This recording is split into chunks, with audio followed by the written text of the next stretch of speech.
Inisa to yung activity nila aga dito sa BUCAF Guinobatan na Albay. So po inito sa project na magtugdok ng dormitory. So this is a groundbreaking ceremony for the construction of a 40 million worth of dormitory designed for our students. And this is a two-story building, and we will be able to accommodate here more than 100 students. And that's part of this administration's direction of providing shelter to our dear students. And this is just one of the many dormitories that the university is planning to construct in the years to come.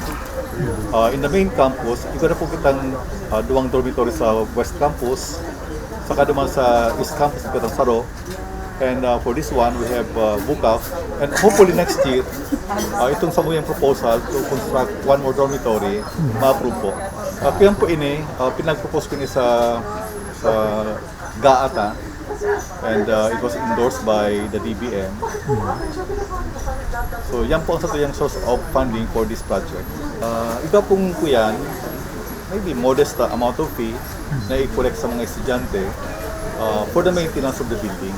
We hope that this building will be finished within the year po so that by next year po, hindi pong satuyang dormitory magiging ng functional and operational, and we could already start accepting students.